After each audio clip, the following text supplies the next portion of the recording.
Plus Bingo Panalo! Yes, mga pangga. Tayo nagbabalik dito pa rin sa number 106.7 Energy FM. Pangga, wag mo sabihin radyo, sabihin mo Energy. At eto na ang portion na pangga Bingo Plus Panalo. Hatid pa rin sa atin ang Bingo Plus, Bingo sa saya, plus sa panalo. At syempre, ilalaglag na natin ang bola upang malaman natin kung ano nga ba ang lucky card para sa programang The Baklitas. Naku, ilaglag mo na! And as you can see, ay gumulong. Gumulong pero hindi masyado nakafocus. I-focus natin ang camera upang makita natin kung saan nga ba gumulong ang ating bola. Ayan, Mayora. Ay, bakit nagbingo? Ang ating lucky card for today's video ay 10 of Spade. Para sa programang The Baklitas na magbibigay sa iyo ng pagkakataon manalo ng 500 pesos on air and of course 500 pesos online. For a total of, para ka namang hindi na grade 2, 1,000 pesos. Siyempre, pag tumapat na yung roleta sa pagmumukha ng The Baklitas, tatanong sa'yo ng DJ, ano nga ba ang ating lucky card for today's video sa programang The Baklitas? Alam mo nang isasagot, 10 of Spade. At yan ang pangga Bingo Plus Panalo. Sabi sa atin, si Baby Toby ang bubunot sa susunod palang programa. Or hindi, mamaya pa, no? Sa susunod pang programa ni Baby Toby.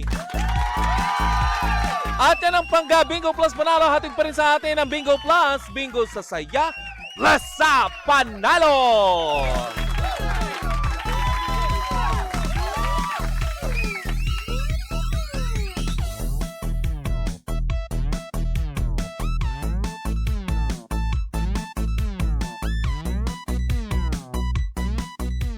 Cheers, Miss The Baklitas! with Tita Cora and Kapitana Sisa.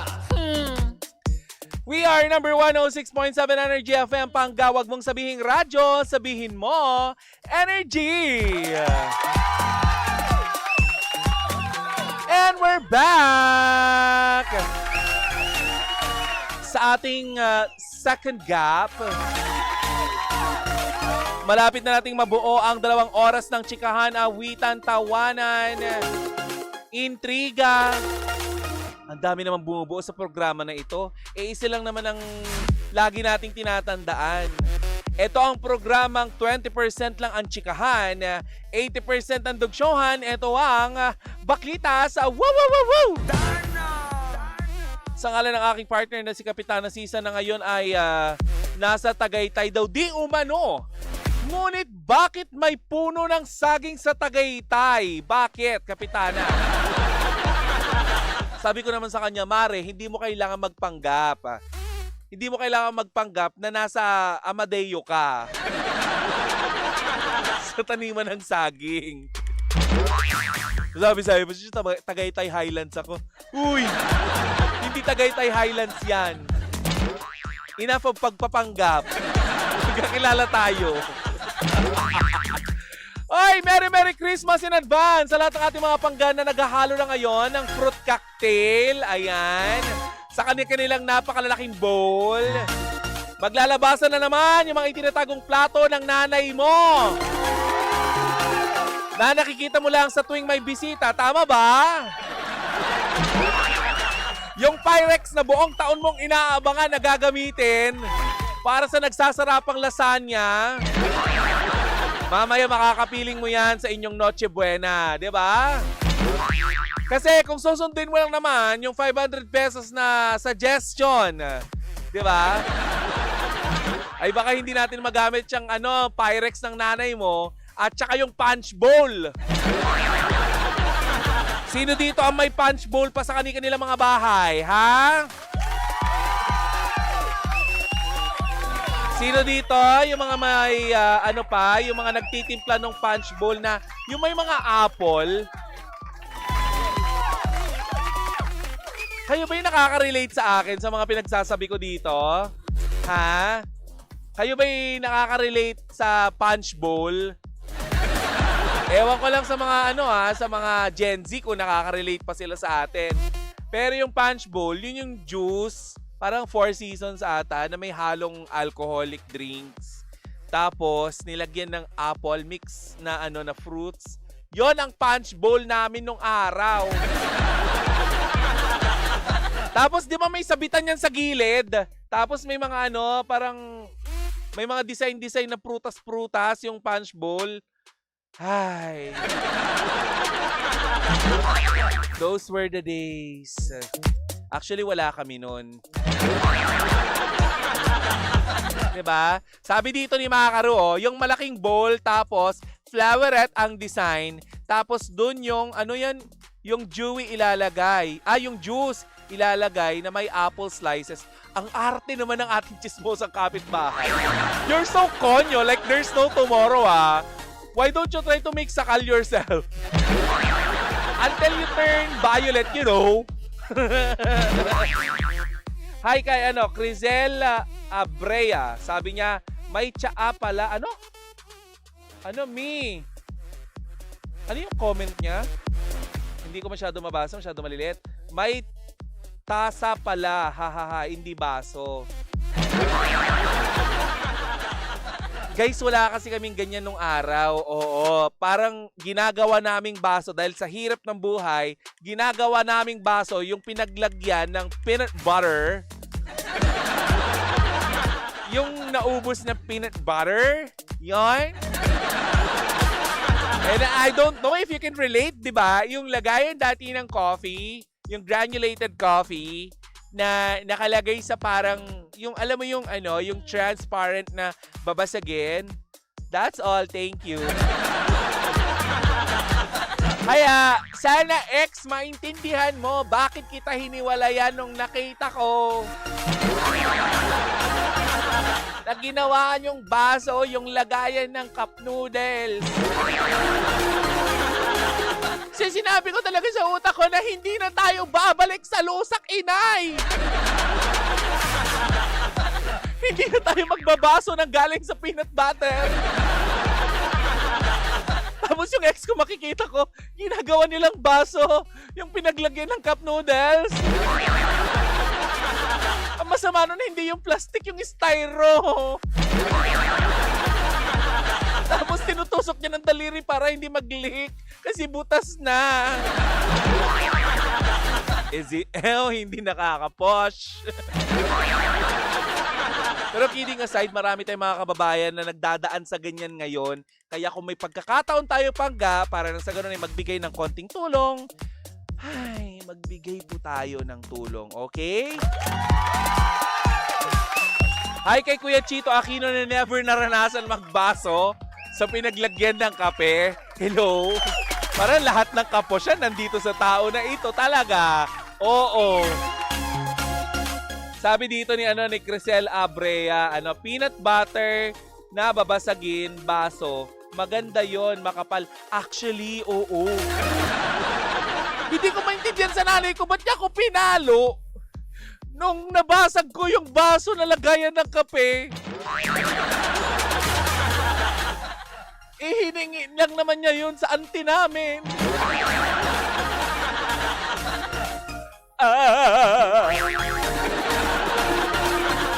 Ay, binabati ko itong si Sakuragi. Sabi niya, taas kamay. Sa inabutan pa yung punch bowl na may nakasabit na cup sa gilid. Alam mo ito si Sakuragi, meron siyang binabati siya kanina eh. Kaso, nawala eh. Natabunan na yung kanyang komento. Paano ba yun?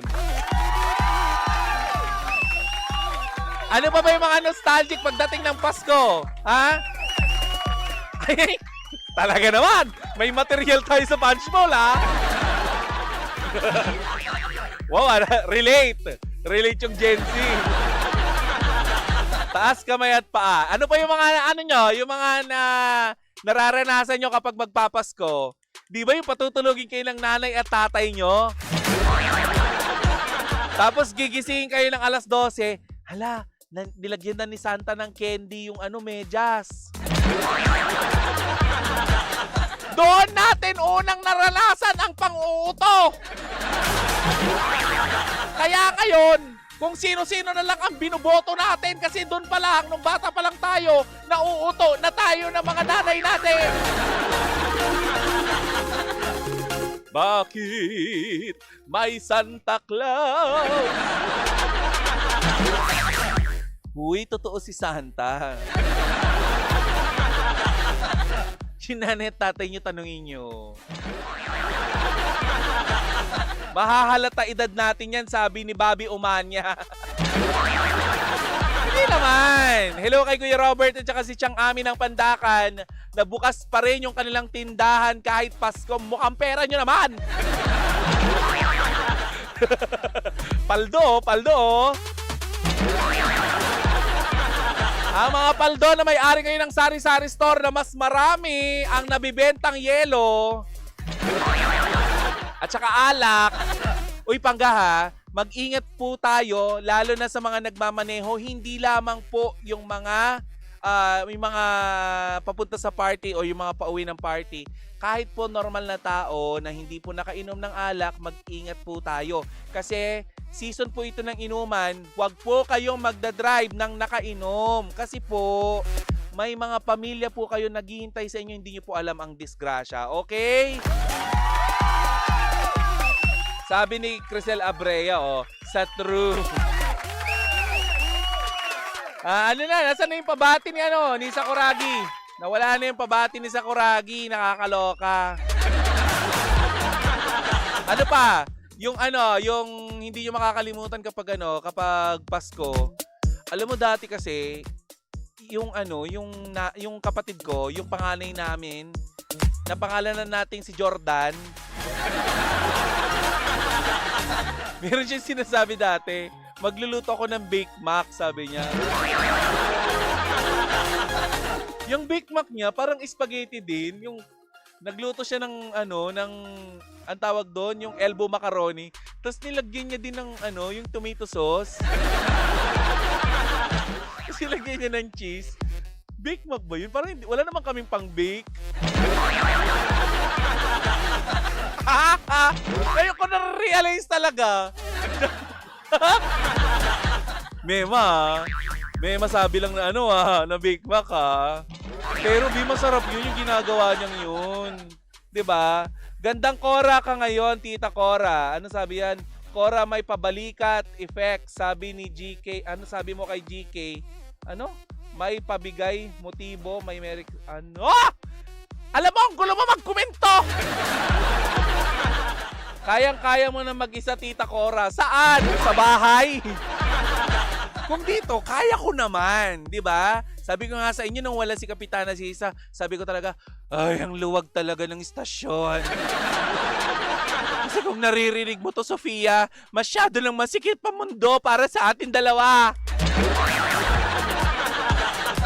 Yung hugis mansanas na lagayan ng palaman na matamis na bao para sa pandesal at ay hindi naman po kami inabot sa panahon ni Rizal. Parang sobrang may edad na pan po kayo nun, Mamang Yoyo.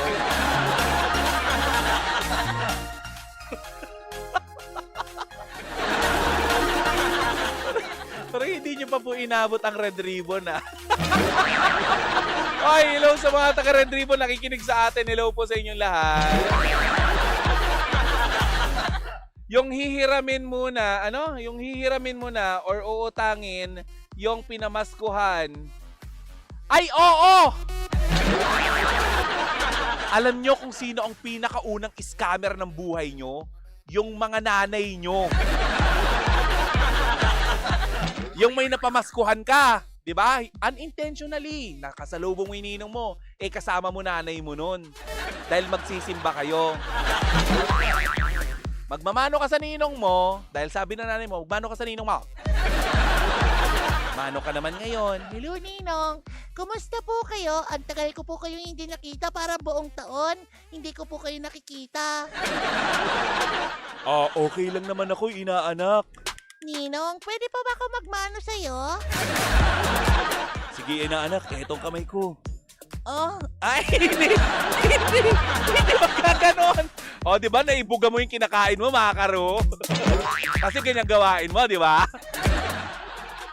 O, eto, inaanak ha, meron akong pamasko para sa'yo. At nagkislap ang mata ng nanay.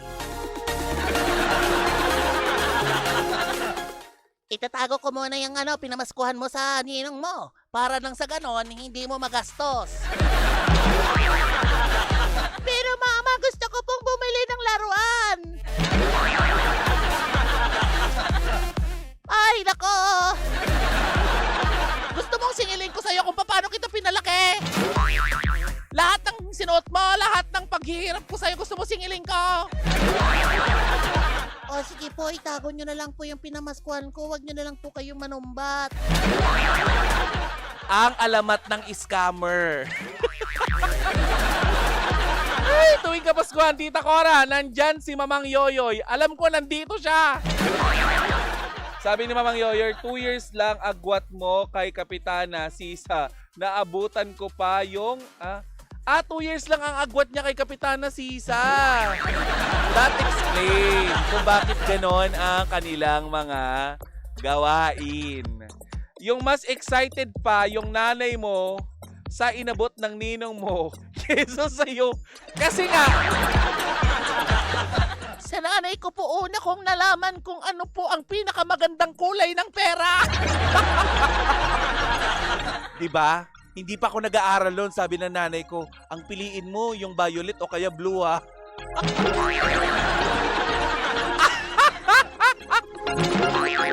Mommy, sorry! Ang nanay ko ang pinakamagaling na teacher sa lahat. Kasi tinuruan niya kung paano mamili ng magandang kulay. O, relate kayo mga nanay, no? Ay, nako, tigil-tigilan nyo ha. Nakakaloka kayo. At saka yung yung fruit salad na December 24 gagawin, February na hindi pa nauubos. Tsaka ngayon, di ba, maswerte nga kayo. Di ba kasi kami sa probinsya, hindi kasi kami mayaman, syempre, di ba wala kaming ref. Kaya hindi kami nakaka-relate dun sa mga nagba-viral na matigas na yung spaghetti, tinitipak ninyo. Di kami nakaka-relate. Parang inaamoy namin yun. Kasi syempre, di ba may tomato sauce yun, yung spaghetti. Kayo ba nilagyan ng tomato sauce? Ay, hindi. Ketchup lang. Kami nilalagyan naman ng tomato sauce, tapos aamoy mo yun. Pwede pa to. Kahit may amag-amag na. Sabi ni Ruth Dora, relate ako sa punch bowl. Basta nakita ko sa mga kasabayan ko, may kakwarte sa buhok bago mamasko. Ano yun? Kakwate? Ha? Ang alam ko, sa kapanahunan nyo nila Kapitana Sisa, kaya kayo nagkakaganyan yung buhok nyo, ginagawa nyo pangkulay yung Mirtayolet. Tama ba ako? Kaya yung mga 90s kids, alam mo, sa totoo lang, ang tataas ng mga noon yung mga yan. No offense kasi ako din tumaas din ang hairline ko. Alam mo kung bakit? Kasi ang tatapang ng mga gel nung araw. Diba? Marami, nako. Nakakaloka. Pero mas nakakaloka ito mabilisan lang natin pagtsikahan Huwag nyo na po basahin on air pero wala po bang backlatest. Pero, dito na Willie Revillame nagpakita na naman ng kasungitan sa kanyang programa. Eto na nga. Ito si Willie Revillame, di ba nag-dry run kamakailan lamang ng kanyang programang Willionaryo. Huwag mong tawanan, baka mamaya magalit siya. Sa dry run ng kaniyang programa, nagba-viral ngayon yung isang portion kung saan sinabi niya na ayaw niya na ng winner na lalaki.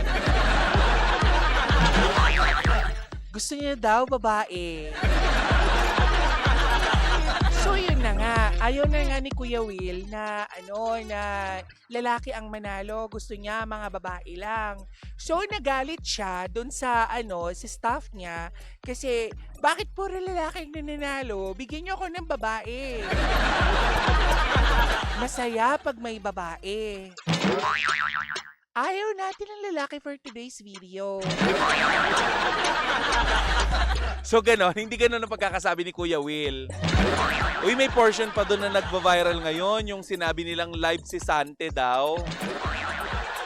Kasi naman si Kuya Will, hindi siya makapagtimpi. Talagang nagagalit siya on air. Pero alam mo, iniisip ko na lang din, baka yun talaga yung style niya ng pag-host. Yung angry way of hosting.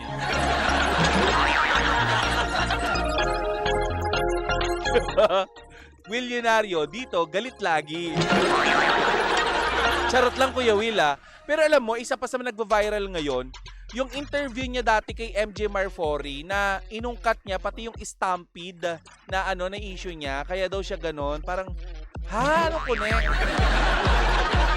Nung paggalit niya. Kasi nga 'di ba, tinanong siya ni MJ Marfori.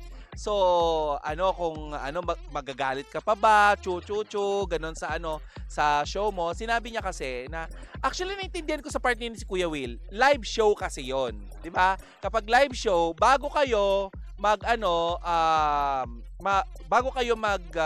umere, di ba?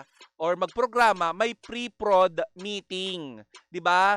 Magkakaroon kayo ng dry run. Lahat pinapractice yan. So kapag nagkakamali, nagagalit siya. Pero kasi, hindi lahat kagaya ni Vice Ganda. 'Di ba? Aminin nyo yan, minsan ng showtime, may kapalpakan din nagagawa. Pero kasi si Meme Vice Ganda, idadaan niya yan sa biro. Si Kuya Will hindi. Magagalit siya on air. Kasi di ba sinabi niya doon sa nagva-viral, lalo na sa TikTok, sabi niya na TV5, magkikita tayo dyan Di ba? Kaya ang hirap ng ganun. Ang hirap na napapagalitan on air. Bakit di mo ako pamarisan, pinapagalitan online? Parang di naman nakakagulat ang pagiging buringot ni Kuya Will, sabi ni Mario Palmera. Tita Cora, yung damit mo nahuhulog, sabi ni Jay Ramos. Gitero. Ganyan talaga yan, B.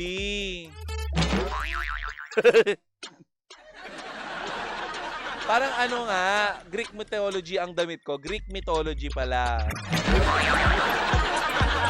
Pero ikaw Pangga, tingin mo, matatagalan mo ba yung ganong pamamalakad ni Kuya Will kung ikaw ay isa sa mga staff niya? Pero kasi mukhang galante naman kasi ang kuya mo di ba? Pagdating yata sa pera, wala namang reklamo yung mga tao niya sa kanya, di ba? Pero yun nga lang, sino ba naman ang ayaw ng di ba? Ayaw ng mas peaceful, di ba? Na environment sa work. Di ba meron nga dati yung yung isang co-host niya na pinagalitan niya on air? Tago natin sa pangalang Ethel Buba. Tama ba? Di ba pinagalitan nga niya yung dati, kaya medyo nakakalungkot. Kaya tuloy yung iba, nilalayuan na si Kuya Will. Pero syempre, may mga nakakasundo pa rin si Kuya Will, yung mga kaya yung ganung way ng ng pakikisama. Alam mo, hindi natin masisisi yung iba din na patuloy na tinatangkilik yung programa ni Kuya Will dahil napakahirap talaga ng buhay ngayon.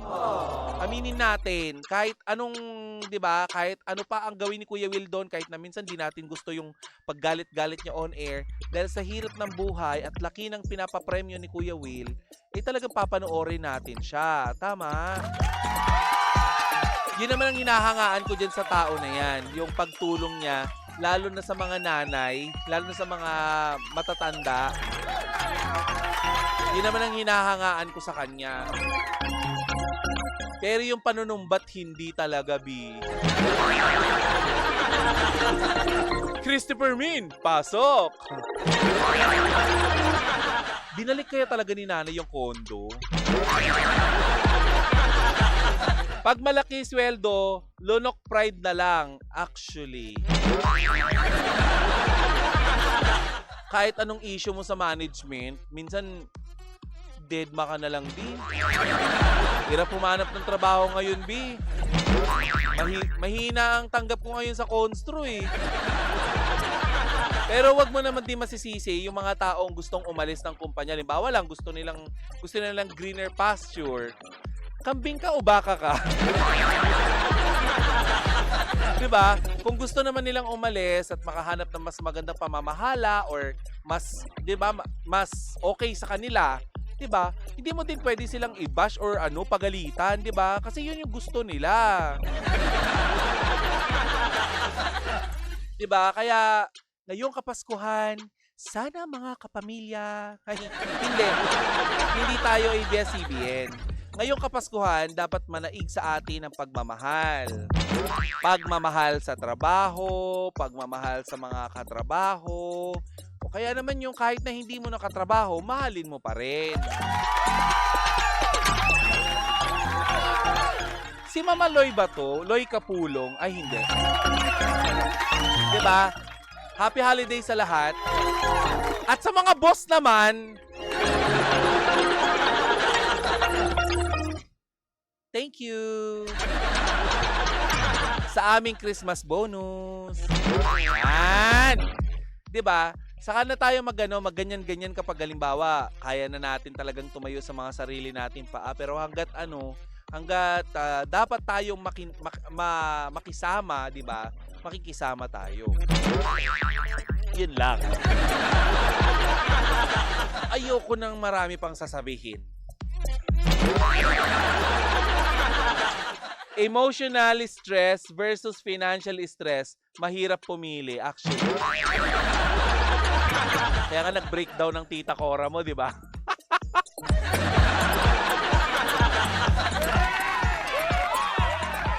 Ay, nakakalungkot pangga kasi pag nilibot mo yung mata mo dyan sa loob ng opisina nyo, may makakasama ka dyan na wala na, mawawala na, or matagal nang wala sa opisina nyo. Hindi dahil na mayapa, kundi dahil mas pinili nila na umalis at maging masaya sa ibang kumpanya. No judgment, pero sana kahit na umalis, kahit na wala na kayo, di na kayo magkakasama, manatili pa rin kayong magkakaibigan at magbabatian ng Merry Christmas!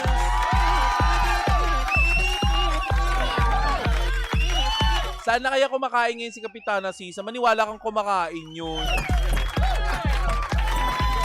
Di nga siya makalunok eh. Na-infection yung lalamunan.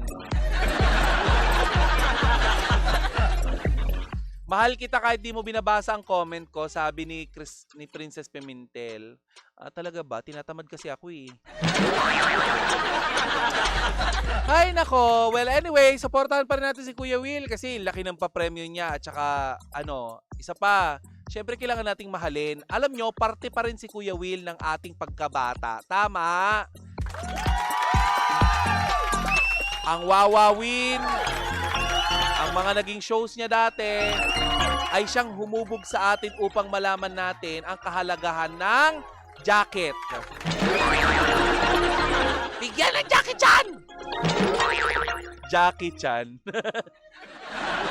Anyway, mga pangga, bilis ng oras, malapit na tayo mag-isang oras. Pero maraming salamat sa iyong patuloy na pagsuporta. Sakuragi, hello. Anong pangalan ng pinapabati mo? Maraming salamat pangga sa lahat ng mga mga pangga natin na nasa ibayong dagat. Yung mga pangga natin na patuloy na nagpapakahirap sa ibang bansa upang nang sa ganun ay may maipalamon sila, sabi nila ha.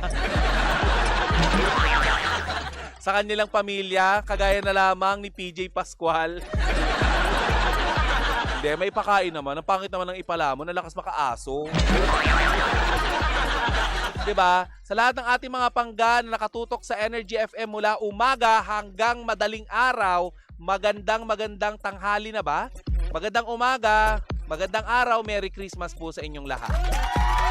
Bago tayo tuluyang magpaalam, nais ko lang pasalamatan ng ating supervisyong teknikal. Si Kuya Jun ba'y nandyan? Yeah, si Kuya Jun. Magandang umaga, maraming salamat. Maraming salamat din sa ating production assistant / social media expertise. Ang ating chismosang kapitbahay na si Maku Alvarez. Maku, run free. Hindi run free. At syempre susunod na ang programa nagpapaindak sa'yo sa katanghalian. Ang pinakamasarap na DJ ng Energy FM. Maihahalin tulad mo sa baked macaroni ng nanay mo. Pwede mo siyang ihain at ilagay sa Pyrex. Hindi siya ganun kaliit. Magkakasya siya sa Pyrex. Hindi baka magalit siya. Hindi siya 4'11". 5'5" ang height niya. Hindi siya pumapasok ng naka-heels. Ang napaka-pogi, napaka-cute at talaga namang pinagnanasan ng dalawang bakla. Kasi kasunod na namin siya. Lalo namin nakikita ang kagapuan na si Baby Toby para sa programang... Ano ulit yung programa mo, be? Top 20 Countdown! Susunod na! Pero ituloy pa rin natin ang tugtugan dito pa rin sa number 106.7 Energy FM. Panggawag mong sabihing radyo, sabihin mo, Energy!